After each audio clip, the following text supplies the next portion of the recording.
A lot's been happening since I posted a woodworking project. I actually have one woodworking project on the lathe that I haven't finished yet. I went on vacation with Lisa to Spain and we were gone for 2 weeks, and catching back up with things around the house, getting the house open for the summer. I just really haven't been doing much in the way of woodworking. In one of my previous posts, a Facebook friend had contacted me and asked me if I made tables, and I had responded to her, no, that was a little bit beyond my scope. Now, I've made some small tables, but she was looking more for a kitchen table, and I've never made a kitchen table, and it's a bigger project to do in a small workshop.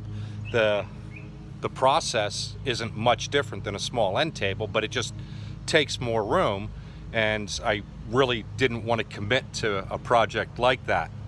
Well, like I said, a lot's happened, and one of the things that happened is my youngest daughter Emily and her roommate Eliza moved out of their apartment in Brooklyn into a new apartment, and their new roommate Caitlin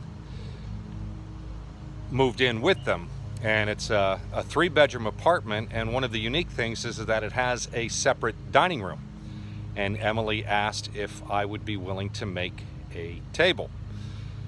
So what Emily asks for, Emily gets, and I've now started the process of making a table for her, and that process starts with the tabletop. So as you can see, I've got 2 pieces of knotty pine in the back of my pickup truck. It's 8-quarter pine, not quite 8-quarter, but we'll call it 8-quarter pine, and 11 feet long, and the table is going to be and about 14 inches wide. The table is going to be 5 feet long and 3 feet wide, and I'm going to have to machine this up quite a bit, and we'll start working on that soon. I'm going to start the milling process by cutting the board to a manageable length. So I want the table to be 5 feet long. These boards are almost 11 feet long. In fact, they're 10 feet, 11 inches long. So what I'm going to do is I'm going to cut them to about 5 feet, 5 inches. That's a lot of waste, but I really don't have anything I can do with 10 inches of pine.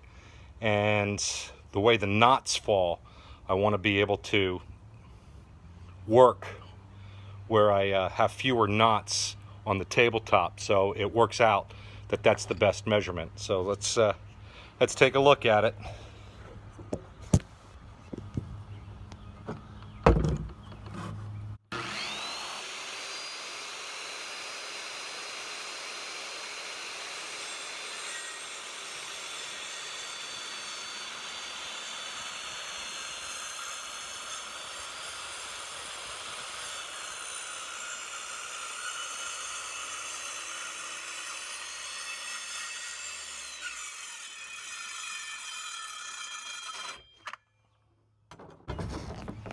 Now I've got them down to a manageable length. I'll just keep working until I can completely machine these, and we'll see the joining and the planing